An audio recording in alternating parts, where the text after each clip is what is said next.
Hello friends, spoken ઇંગ્લિશના ક્લાસમાં આપનું સ્વાગત છે. આજે આપણે સ્પોકન ઇંગ્લિશના ક્લાસમાં શીખશું ટુ બીના કાળ. જે નવકાળ શીખ્યા એમાં ક્રિયાપદ હતું. ટુ બીના કાળ એવા છે જેમાં ક્રિયાપદ નથી.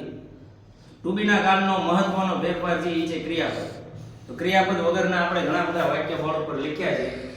આ વાક્યોનો આપણે ડિટેલમાં અભ્યાસ કરશું. તો બન્યા રહો વિડીયોમાં અંત સુધી. તો ટુ બીના જે કાળ છે એમાં ક્રિયાપદ નથી. તો શું હશે સાહેબ? તો કે વ્યક્તિ કેવો છે, શું છે, વસ્તુ કેવી છે, શું છે, જગ્યા પર છે કોઈ વ્યક્તિ છે એની ક્વોલિટી શું છે, એની કોઈ વસ્તુની ક્વોન્ટિટી શું છે, કેવો છે, શું કરે છે એ નહીં આવે. કારણ કે શું કરવા માટે ક્રિયાપદ આવશે. એ કાળ અલગ છે આપણા 12 કાળ. તો ટુ બીના કાળના થોડા વાક્ય બોર્ડ ઉપર લખ્યા છે. વન બાય વન જોતા જજો અને એનો અભ્યાસ કરતા જઈએ. હું ભાવનગરમાં છું. વર્તમાન કાળનું વાક્ય છે છું આવે છે. I am in Bhavnagar. બીજું છે તમે કાલે હાજર હતા. તો હતા થઈ ગયું એટલે હું થઈ ગયું ભૂતકાળ. તમે હતા આમ જોવાનું છે. તમે હતા. You were શું હતા? મેં કીધું એમ શું છો, કેવો છો, ક્યાં છો, આ બધી વસ્તુ ટુ બી ના કાળમાં આવશે. તમે હતા. You were absent તો ગેરહાજર થઈ જાય. હાજર એટલે present. You were present yesterday. ત્રીજું વાક્ય છે અમે દાયના વિદ્યાર્થીઓ છીએ. તો અમે છીએ, અમે માટે we અને બહુવચન છે એટલે are. We are હવે વચલો પાઠ છે ઈ છે સ્ટુડન્ટ્સ ઓફ દાય. We are students of દાય. ચોથું વાક્ય છે તેઓ ખૂબ ચતુર છે. જો ચતુર શબ્દનું ઇંગ્લિશ આવડવું જોઈએ. ચતુર એટલે સ્માર્ટ. ચતુર એટલે તો ખૂબ એટલે વેરી. નોર્મલ માણસને ખબર હોય કે ખૂબ એટલે વેરી. ખૂબ ઠંડુ વેરી કોલ્ડ, ખૂબ ગરમ વેરી હોટ. એમ ખૂબ ચતુર તો વેરી સ્માર્ટ.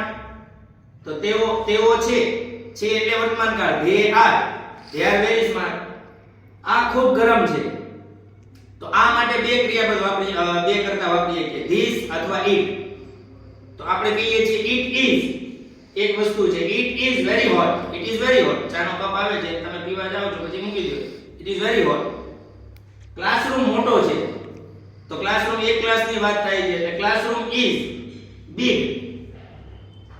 હું સામાન્ય માણસ છું. પછીનું વાક્ય શું છે? હું સામાન્ય માણસ છું. હું છું એટલે I am a common man. સામાન્ય માણસ એટલે common man. હું સામાન્ય માણસ છું. I am a common man. હું કાલે ઘરે ન હતો.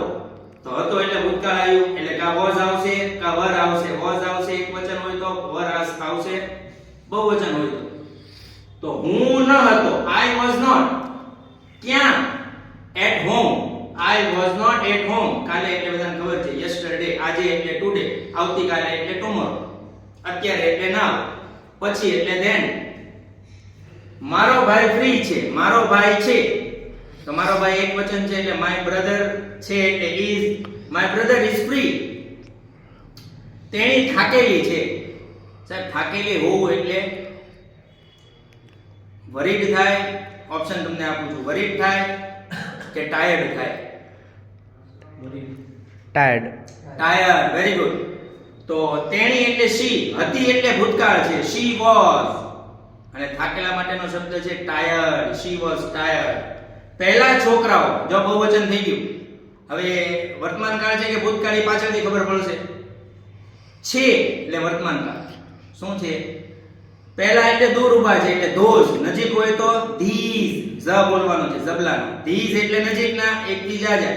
દૂર ઊભા છે એકથી જાજા છે those boys are.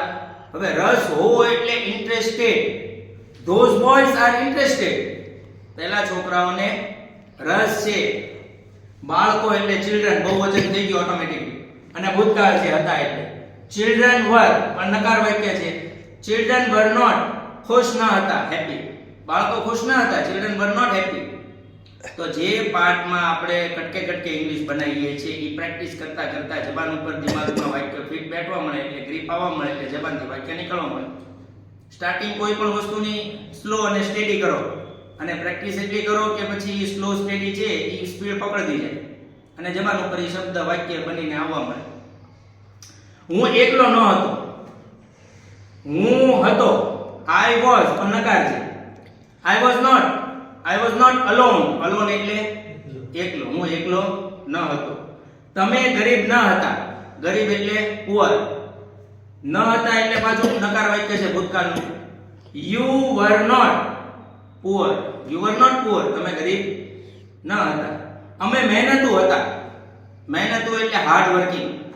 અમે હતા ભૂતકાળ છે, બહુવચન છે. We were hard working. We were hard working people. અમે મહેનતુ લોકો હતા.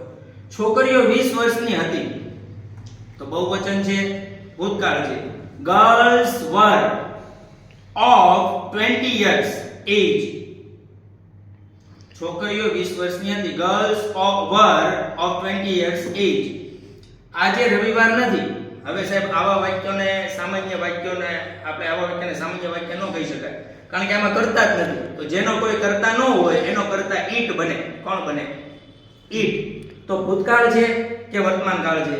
નથી, વર્તમાન કાળ જ છે પણ નકાર વાક્ય છે. તો ઇટ ઇઝ નોટ આટલું લખશું. હું લખશું it is not Sunday today. આજે રવિવાર, સોમવાર છે આજે. It is not Sunday today, it is Monday today. પછી આપણે સેકન્ડ પાર્ટમાં વ્યાજ આવી. આ લાઈન લાંબી છે. આ લાઈન એટલે ધીસ ક્યુ. ક્યુ એટલે લાઈન, કતાર. વર્તમાન કાળ છે એટલે ઇઝ લાગશે. This Q is long. This Q is long. લોકો ગુસ્સે છે. ગુસ્સે હોવું એટલે એંગ્રી, અને ગુસ્સે થવું એ ક્રિયા થઈ ગઈ, ગેટ એંગ્રી. પણ આપણે ક્રિયા નથી આવતી આમાં, ગુસ્સે છે. તો લોકો છે એટલે પીપલ, અને બહુવચન છે એટલે આર. People are angry. આ કેક ગળ્યું નથી.